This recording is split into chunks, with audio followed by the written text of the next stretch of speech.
I can imagine how they would react to that. This is another seeming contradiction about Mom's way of being that she disrupted. She believed you can love your children and not possess them. And by possess, I mean not just own, but haunt.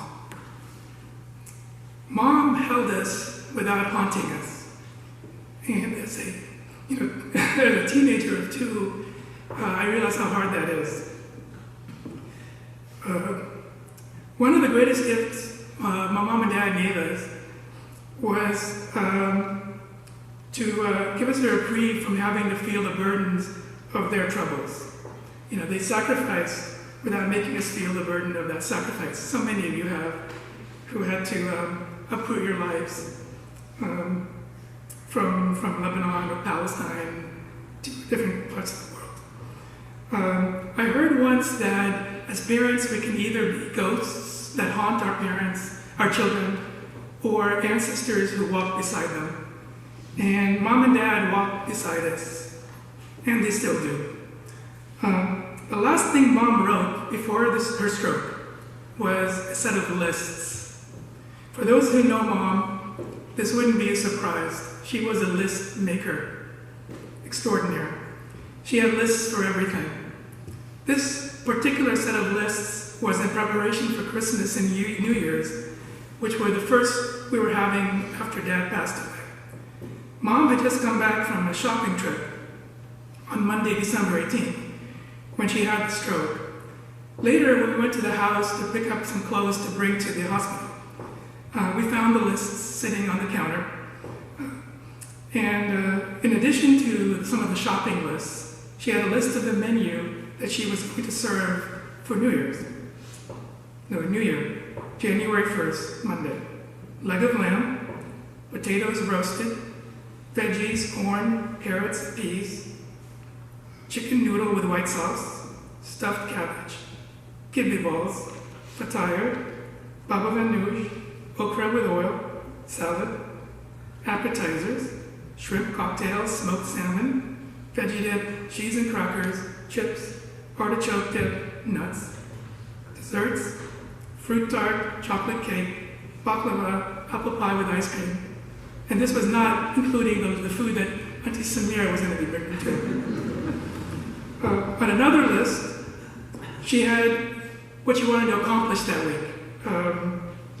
My family and I were coming in that week, so she had prepared meals for the whole time. So Sunday, December 17th, laundry, chopped parsley, thick hummus, baba ganoush, valley produce, long list of items, Trader Joe's, long list of items, buy 2 books of stamps, balance checkbooks. She never got past balancing checkbooks. She would get a Linus case because we wouldn't balance it. Well, you can just go on the computer. Okay, Monday, December 18th, the fateful day. Call Dr. Lashkari, call RX Pharmacy, wash hair, core kusa, make hummus, make salad, eggplant with oil. And then there was every other night that week. I won't go into. As I said, Monday, December 18th was when Mom had her stroke. She had just returned 2 days earlier from a cruise that she did with Auntie Samira, with Kaz, with her sister Samia and Samir, which she had loved. She had been scheduled to make an appointment to begin her chemo, hence the Dr. Lashkari call. She had just come back from a shopping trip, was actually on the phone with Samira when she had her stroke. The list from that Monday shows that she had checked off the salad, the eggplant with hummus, the eggplant with oil, and the hummus. The hummus was the last item that she had completed. From that day, for the next 3 years, it was going to be somebody else's lists that she would live by. So Mom, the whirling dervish, spinning to her own incessant energy, suddenly came to a stop. Some of what Mom finished from the lists would sustain us during the weeks and months ahead. We had Christmas at Mom's house that year while she was in the ICU, and she furnished the entire meal. I mean, she had made everything frozen if we cooked it. Unbelievably, We were still eating food Mom made and frozen a year later, the following Christmas and New Year's. And I kid you not, there's still a kidney platter that Mom has made in the freezer in Lena's house. She was still taking care of us even after she couldn't. Lists for Mom were a way to manage chaos, to keep track of all that needed to get done and keep pace with her inexhaustible energy. A part of her was never the same after this.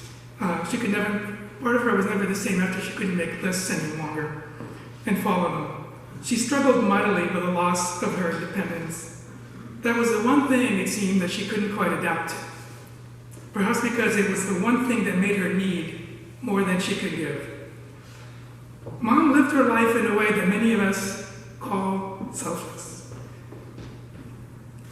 And while that's true, I don't think selfless quite captures Mom's mode of being. She had a monk's sense of experiencing the world through a non-attachment. Today, people turn to yoga, meditation, and therapy to do what for Mom came naturally. She decentered herself and experienced the world in a pure relational way. She didn't expect things to bend to her needs. She took and treated things on their terms. She did that with people, as we all know. Nearly every person I talked to who knew Mom had a story to tell about how she accepted people for who they are, their foibles, their beauties, and their quirks, and all. She looked for and she saw the good, the best in everyone, and in everything. I never once saw her hold a grudge. But this ability to relate and treat things on their terms extended beyond people. She did it with material objects. When things like washing machines and cars start breaking down, people replace them. But Mom found a way to adapt and coexist with them. Mom had the same washing machine for 30 years. And when it started to break or become inconsistent, it would leak when it was operating in a certain mode.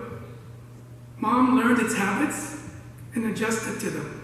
She just wouldn't use that mode. She believed that everything can be worked with. It was the same with her Mitsubishi Galant. Yes, that car that we all pleaded with her for years to replace. Even when we forced her, and I mean forced her against her will, to buy a new car, we went and bought it. She said, we had to drag her just to sign the papers. She still wanted to keep the Galant. Here too, she knew how to exist in relation to the car on its terms. I drove it on the freeway once, Amy and the kids remember. And I drove it a little too fast, and it overheated and broke down, literally. But Mom drove this car all over the valley without a problem, right? Because, again, she understood the car and its limits and knew how to work in a kind of attunement and mode of being with it that was so indicative of everything in her life. About a year ago, Auntie Samira and Nada Mubarak were talking about Mom and described her by saying, "Akhlaq biyat." Her mind is big. I thought a lot about what they meant. Mom's mind is big in the sense that she had a large perspective and a deep wisdom. She had a gift of looking past petty and small things, the hurts and slights, the meanness, not because she didn't recognize them or didn't feel them, but because she was bigger than them.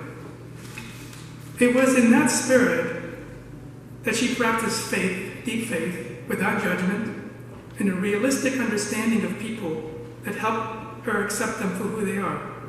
Simply put, Mom was better than most of us know how to be.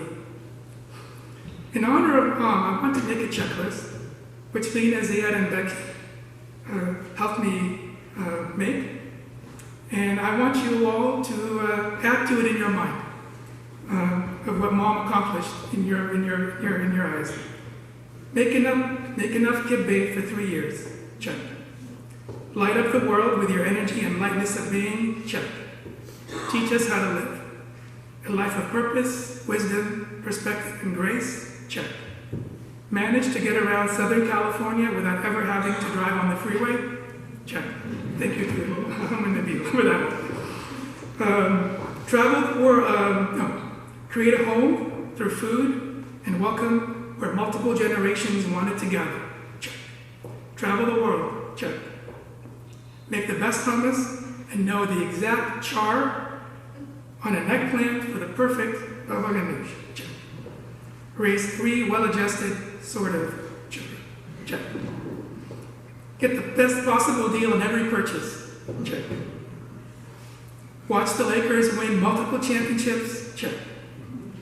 Wear pom-poms and go to a sports bar to root for the Raiders, check. Meet Magic Johnson, check. Chase after your embarrassed daughter on the school bus to deliver a fried egg, check. Manage to never miss a day of work, check. It's true. Be the best sister any sisters could fish for, check. Be the best friend anyone could wish for, check. Live in our hearts forever in the house of tomorrow, check. The Palestinian poet Lina Khalaf Tufahar writes, in my language, the word for loss is a wide open cry, a gaping, endless possibility. In English, loss sounds to me like a shuddering blow to the heart, all sorrow and absence hemmed in, falling into a nearly rounded hole, such tidy finality. In my language, the word for loss is a long vowel stretched, taut, and anchored between behemoth consonants, reverberating, a dervish word whirling on itself, an infinite emptiness, the widening gyre, the eternal motion of grief. The poet is right about the eternal motion of grief, but there's also the eternal motion of presence. And this I know for certain. The best of who I am, the best of who we all are and want to be, comes from trying to be who Mom was. And more than ever, the world needs us to be who she was.